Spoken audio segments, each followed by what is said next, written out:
Well, after retaking the House of Representatives, congressional Democrats are feeling newly emboldened about rolling back the Second Amendment.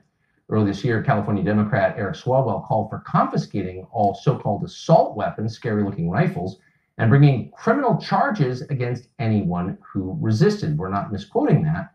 He wrote it in an op-ed in USA Today. Then just days ago on Twitter, one critic said this would provoke armed resistance against the government, because obviously it would. Swalwell responded this way, quote, "It would be a short war, my friend. The government has nukes. In other words, obey or we'll kill you." Jumaame Williams is a New York City councilman who joins us tonight. Mr. Williams, thanks a lot for coming on. Thanks for having me. So there's something admirable about the straightforwardness from our old friend, Congressman Swalwell. If you don't obey, we'll just kill you. What do you think of that?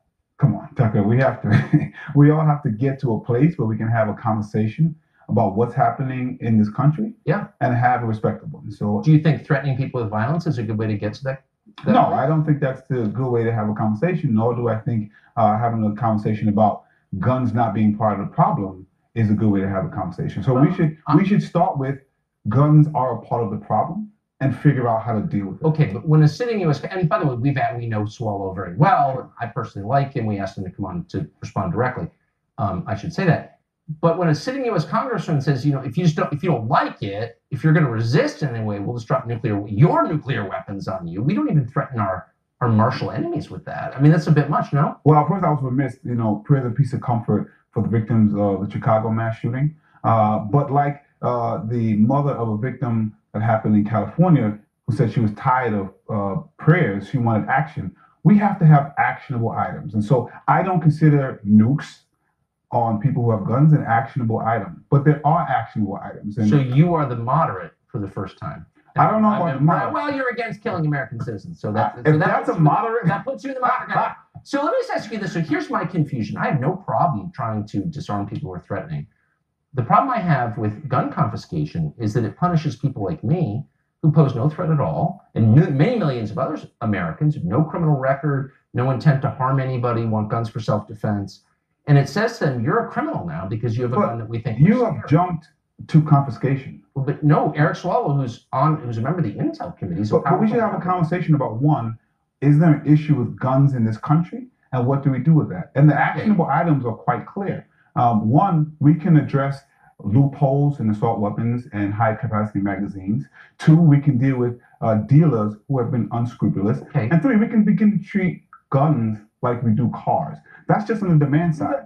Okay, on the supply side. Address that. I mean, should be on the demand you side. have members of Congress, at least one prominent member of Congress, saying we're going to take your guns away by force. Okay, so apparently you're not calling for that, though. We both know you're secretly for that. But we don't both know that, but okay. Okay, but I believe you're for that. You can believe what you like. I'm here to have a discussion. Are you for that? On the issue? No. Listen, we should have a discussion. Okay, then let's talk about magazines. Sure. You say high capacity. I think that means any more than 10. Mm-hmm. If I have a magazine that has 15 round capacity, why is that a threat to anyone? We have to start with, and I'm repeating this again, with everyone agreeing that guns and the access to guns are an issue. Well, how about this? I don't agree with that. You do not. I think a gun is a tool, and in the hands, like any tool, in the hands of someone with malintent, it's very dangerous. So I don't have malintent. So would I be forced to give up any magazines that I had that exceeded? I will say this: if a hammer killed 33,000 Americans every single year, we would be screaming and yelling, "Let's regulate hammers." Guns are only made for killing. What I'm saying is, let's at least treat guns how we treat vehicles. But you're speaking theoretically. I want to speak tangibly. I'm speaking specifically. So there are millions upon millions of so-called high-capacity magazines out there. They're in circulation, tens of millions of them. What do we do with those? So I mentioned three things. I mentioned dealing with the high-capacity magazines and the assault weapons. I mentioned the loopholes of gun dealers. But I mentioned also treating guns like we treat vehicles. That's just on the supply side. Yeah, but I'm sure to press you for specifics, but since this is what you do, let me press you. There are tens of millions of magazines that fit more than 10 rounds in circulation. Normal people with no criminal records own them. What do we do with them? I tell you what, in New York City, we're the safest city of guns we've been since 1951. I've been a leading voice in dealing with gun violence in New York City. Oh, so you won't answer the question. That's why nobody trusts the gun people, because we know that you're gun grabbers because you're not guns, again, part of the gun violence problem. I asked you this last time. What would you do with the magazines? But is that not a fair question? No, we have to start from someplace where we all agree. No. But you want to die? We absolutely tell me do. what you think, and then maybe you can convince me. The way you start, we'll never have a conversation. So I want to start from you need to lie to me first, and then you're not going to answer a straightforward adult question. I'm not lying at all. No, I'm asking. Are you going to answer a straightforward question? I'll answer any question. Are guns a part of gun violence in this country? Well, of course, they're the tool that is used very often to commit violence. So we have to start from that point. Finally, that's fine. Thank you for agreeing.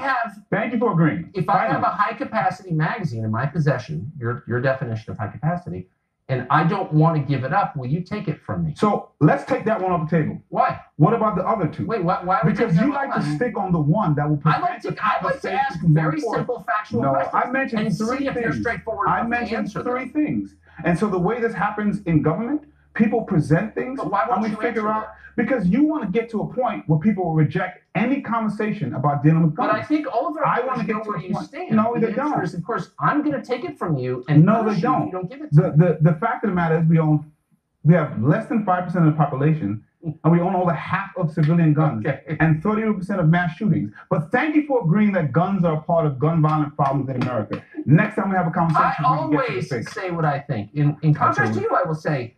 I always say what I think as well. Thank you for joining. Thanks for having me. Colion Noir is an NRA TV host, and he joins us tonight. Mr. Noir, thanks a lot very much for coming on. So I'm starting to get the sense that confiscation, clearly the goal, because there's no other goal that makes sense. You can't, if there are tens of millions of so-called assault rifles in circulation, and many tens of millions of these so-called high-capacity magazines, you're never going to solve the problem that the left believes is responsible for gun violence unless you take those away, right? It's the only logical conclusion, because if you think about it, if you start with gun control based around the idea of restricting or taking something away, if we got rid of, let's say we got rid of the AR-15s, they account for less than 3% of gun deaths in this country. Right. So let's say we get an assault weapons ban, right? At that point, all right, let's say another shooting happens like the one we just had recently in California where he used a handgun. Then they'll be telling us, you know what? That didn't work. So now we need to do something more strict, which is ban firearms. So inevitably, it's always a race to total and complete confiscation, but they never want to admit that. They want to act like they're being reasonable and say, no. We just want to get rid of the big scary guns. But it's like, the big scary guns aren't the problem. They account for less than 3% of gun deaths. But 80% of gun deaths in this country are committed by way of handguns.